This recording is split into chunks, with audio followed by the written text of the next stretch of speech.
अब चलते हैं पुतिन और मोदी पे। यहाँ क्या समाचार है देखिए। बड़ा डॉक्टर जयशंकर साहब आप जानते हैं कि मॉस्को में कल वहां के डिप्टी प्राइम मिनिस्टर से मिले, आज पुतिन साहब से मिले। पुतिन बड़े रैंक कॉन्शियस बंदे हैं, हर एक से नहीं मिलते, पर डोवल साहब जाए, जयशंकर साहब जाए, बिल्कुल मिलते। आज मैंने पहली बार पुतिन को एक प्रोटोकॉल ब्रेक करते देखा। उन्होंने डॉक्टर जयशंकर को यूआर एक्सीलेंसी करके संबोधित किया। मोदी जी को तो करते ही है, यूआर एक्सीलेंसी करके संबोधित किया, जो बहुत अच्छी बात है। उन्होंने बोला कि जो रशिया है वो भारत का मित्र है और बहुत हमारे कॉपरेशन एक अलग लेवल पे है, और आपका बहुत बहुत धन्यवाद, आप रशिया आए। अभी मेरी प्राइम मिनिस्टर मोदी से एससीओ समिट के साइडलाइंस में मीटिंग हो रही है। फिर मोस्ट प्रोबेबली पुतिन ब्रिक्स के लिए भारत आ रहे हैं, ऐसा लग रहा आ रहे हैं। और यूएनजी है तो खैर पुतिन जाएंगे नहीं। और जो बाद का समिट है दिसंबर में, इंडिया अमेरिका, इंडिया रशिया का जो एक एनुअल समिट होता है, उसमें भी शायद पुतिन भारत आए, शायद। पर ब्रिक्स में आना लगभग लगभग तय हो गया है, और एससीओ में मोदी जी से मुलाकात तय हो गई है। जो डॉक्टर जयशंकर साहब ने कहा कि सर हम तो आपसे बड़े वो है, तो पुतिन ने कहा देखिए, भारत से हमारा जो टारगेट है व्यापार का 100 बिलियन करने का, we have reach 68 billion. Last year थोड़ा स्लैग आया था, इस ईयर वी पिक्ड अप। अब 68 बिलियन तो, बट हमारी समस्या कि आप हमारा करीब करीब $50 बिलियन का ट्रेड डेफिसिट है रशिया के साथ, because of oil and energy imports. तो उसको एक एड्रेस करना है सर, आप उसमें क्या। बट समस्या ये कि रशिया पे सैंक्शंस भी बहुत है, आप उसको एड्रेस कैसे करो। I think that we have to negotiate with Americans how to kind of adjust that. एक तो वो है। दूसरा, पुतिन साहब ने कहा कि एनर्जी में हमारा कॉपरेशन हो रहा है, वेपन्स में हमारा कॉपरेशन हो रहा है, और कुछ नए सिस्टम्स भी है।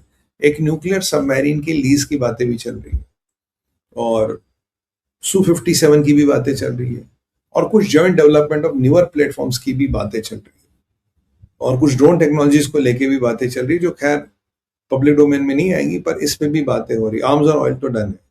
आज बात हुई है नई न्यूक्लियर की लेके, यानी न्यूक्लियर फ्यूल और न्यूक्लियर एनर्जी के लिए जो भी हमारी चीजें हैं वो रशिया इंश्योर करेगा, हमें मिलेंगी।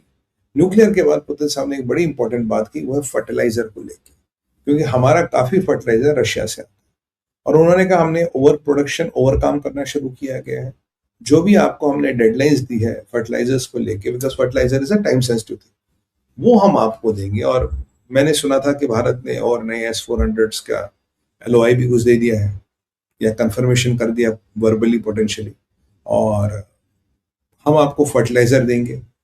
और फिर इंपॉर्टेंट बात जो हुई वो हुई फ्यूचरिस्टिक टेक्नोलॉजीज पे। टेक्नोलॉजी यहाँ दो तरह की, एक डिफेंस रिलेटेड टेक्नोलॉजी है, एक फ्यूचरिस्टिक टेक्नोलॉजी है। दोनों पे बात हुई, दोनों पे आदान प्रदान होगा।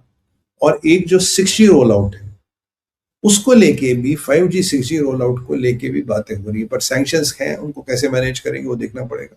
और सबसे इंपॉर्टेंट जो बात हुई वो हुई मोबिलिटी को लेके। मोबिलिटी रशिया चाहता, लगभग लगभग 1 मिलियन लोग भारत से सनातनी वहां जाए, रहे, और वहां जो इंडस्ट्रियलाइजेशन है इसको आगे ले जाए। देखिए, इंडस्ट्रियलाइजेशन वहां is mostly limited to arms and oil, but उसके आगे भी इंडस्ट्रियल लगाना, रशिया को आगे बढ़ाना। रशिया का एक बड़ा ओपन माइंडसेट है, और जो व्यापार है वो 100 बिलियन ले जाना है, ट्रेड डेफिसिट को घटाना है। और ये जो मोबिलिटी वाली बात हुई, ये खुद आज पुतिन ने छेड़ी, मोबिलिटी वाली बात। तो इसमें मुझे लगता है कि जो कुछ हमारे भारतीय मूल के भाई ऑलरेडी रशिया में रह रहे हैं, बट एक बड़े लेवल पे, क्योंकि जो पहले एक छोटा बैच गया था वो एक्सपेरिमेंट बड़ा काम है, वो एक बड़े लेवल पे इसको इम्प्लीमेंट करना, इसको लेके बातें हो रही है। और मुझे लगता है इसमें भी हमें बड़ी कामयाबी मिलेगी। और जहां जहां अल्टीमेटली हमारे लोग रहेंगे यार मिलियंस में, हमारा वर्चस्व, हमारा सॉफ्ट पावर तो ऑटोमेटिकली बनता है ना। अगर आपके 1 मिलियन लोग कहीं रह रहे हैं, कहीं कुछ हो रहा, तो आपका वर्चस्व, आपका सॉफ्ट पावर तो ऑलरेडी बन रहा है। तो इसमें कोई बात तो है नहीं भाई। अगर आज आप मोबिलिटी की बात रशिया से कर रहे हो, आज आप जापान से कर रहे हो, आज आप इजराइल से कर रहे हो, तो अल्टीमेटली वो जो लोग जाएंगे, आपका वर्चस्व तो बनेगा ना उस कंट्री में। Those productive people are going to turn around the country. तो ये बड़ा इंपॉर्टेंट है। मैं मानता हूँ न्यूक्लियर वाला पार्ट और ये मोबिलिटी वाला पार्ट बड़ा इंपॉर्टेंट है। बाकी तो आप चीजों को जानते ही, रशिया से हो रही है। और मोदी जी की बड़ी तारीफ जी, मोदी जी के अंडर भारत ने तरक्की की है।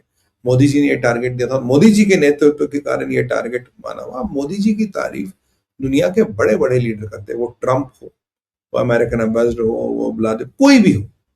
And Russians are valuing our friendship. Russia और इसराइल आपके प्योर फ्रेंड्स हैं, ट्रू ब्लड फ्रेंड्स हैं, और thankfully they are not the people who believe in life after death. बाकी जहादियों को कोई फर्क नहीं पड़ता, उन्हें तो यहाँ कुछ है ही नहीं, वो तो सब कुछ वही है। तो इसलिए they are the people who believe on the in the life on earth rather than life in the fifth dimension. तो यहाँ कॉपरेशन रशिया के साथ और बढ़ रही है, जो मुझे लग रहा है और भी चीजें आने वाली है, और कुछ चीजें बताई जाएंगी, कुछ चीजें नहीं बताई जाएंगी, और जब होंगी तब बताई जाएंगी। और लास्ट ईयर भी पुतिन और मोदी जी ने क्या क्या साइन किया उसकी कोई डिटेल ज्यादा बाहर नहीं आई थी, और which is for national security reasons. और राष्ट्रीय सुरक्षा के परिप्रेक्ष्य में कुछ सॉफ्टवेयर और कुछ टेक्नोलॉजियां जो रशिया के पास है, the buzzword is that Russia has agreed to give it to India. ये बहुत अच्छी बात है। चलिए जी, ये तो हो गया हमारा। और क्या जब पुतिन साहब, जब जयशंकर साहब अभी रशिया में है, शायद, I am not sure on that, तभी सीआई के डायरेक्टर भी रशिया में है? Coincidence? Maybe, maybe not. But Russians knew that CIA director will land at this and this time. अब जरा चलते हैं हिलरी क्लिंटन पे। अब ये हिलरी क्लिंटन हमारी बुजुर्ग हो गई है। लिबिया में जो उन्होंने बेंगाजी में कांड करवाया था, अमेरिकन एम्बेसडर मरवा दिया था, एडमिस इंटेल एंड ऑल, तब से इनका कैरियर डाउन। लास्ट ट्रम्प के टेन्योर में इन्होंने फाइट किया, फिर नहीं किया, और मुझे लगता है अब बिल क्लिंटन काफी बुढ़े हो गए, अब ये शायद हिलरी फिल्म मार्केट में आना चाहिए। मैं आपको डेमोक्रेट्स की एक चाल बताता हूँ। डेमोक्रेट्स एक योजना बना रहे जिसके कारण भारत की ट्रेड डील्स कटल हो जाए, क्योंकि आज अजीब सा बयान मैंने इनका देखा। ये कह रही है कि भाई, अगर इनका मानना था कि ट्रम्प को ईरान में नहीं जाना चाहिए था, ईरान में जाना फायदा नहीं। मैं कह रहा हूँ डेमोक्रेट्स मेरे भाइयों, गलती हो गई। आपने जैसे खमेनी को जहाज में पैसे भेजे थे, जैसे लिबिया ने जहाज में पैसे भेजे थे पाकिस्तान को इस्लामी बम बनाने के लिए, जब तक बम नहीं बनता, 100-500 बम नहीं बनते, तो 500 रॉकेटों पे नहीं लगते, 10,000 किलोमीटर वाला रॉकेट नहीं बना, तब तक गलती कर दी। अमेरिका को नहीं जाना चाहिए था, और अमेरिका वहां फंस गया है अकॉर्डिंग टू हिलरी क्लिंटन, कि वहां इनसे कोई मुंह लगाने का पॉइंट नहीं है। अच्छा, वेरी गुड, वो हमारे थ्रेट थोड़ी ना, तो वेरी गुड। अब क्या किया जाए? अब वो कह रही है अगर यहां से अमेरिका को बचना है, India and China can help you. जब मैंने ये बयान, तो मेरा माथा खनका। मैंने कहा यार, why India and China, why should India and China help you for the sake of. China का व्यापार है, ठीक है, समझ आता है। चाइना पे तो सैंक्शन लगा रहा है ट्रम्प, तो चाइना जिसपे सैंक्शन लगा रहा है वो क्या हेल्प करेगा? और इंडिया को क्यों घसीट रहा है बीच में? भाई, इंडिया का व्यापार $1.4 बिलियन का इन जहादियों के साथ, और हमने छाबार वाबार पे कोई पैसा नहीं लगा, जो मैंने भारत सरकार को निवेदन किया था। बड़ा आभार उनका, उन्होंने सुन लिया। अब देखिए, $1.4 billion in economy of 4.5 trillion is पान वाली थूक, पान की थूक है वो। तो वो थोड़ी ना उनके बहुत बड़े ट्रेडिंग पार्टनर है। मैंने आपको कल भी बताया, इनका ट्रेडिंग पार्टनर जो सबसे बड़ा चाइना है, उसके बाद इराक है, उसके बाद तुर्किया, उसके बाद यूएई है, और हमारा एक मिन्यूस्कुअल सा ट्रेड था $1.4 बिलियन, जो हमने लगभग खत्म कर दिया। और भैया मैं क्लियर कर दूं यहाँ पे for the sake of argument, 2019 के बाद हमने इनसे एक बूंद तेल नहीं लिया, तो भारत का नाम क्यों घसीटा जा रहा है? अब देखिए, ये डेमोक्रेट्स बड़े चालाक है। जो normal American on the road है, उसे नहीं पता क्या है क्या नहीं, उसे जियोपॉलिटिक्स नहीं समझ आता।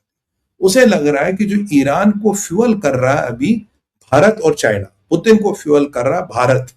ये जो भारत के प्रति नफरत, घृणा, भारतीयों के प्रति नफरत और घृणा बनाने का ये प्रावधान है। या तो आंटी को पता नहीं कि नंबर क्या है, या aunty is too smart. I don't think she doesn't know the number, she is too smart.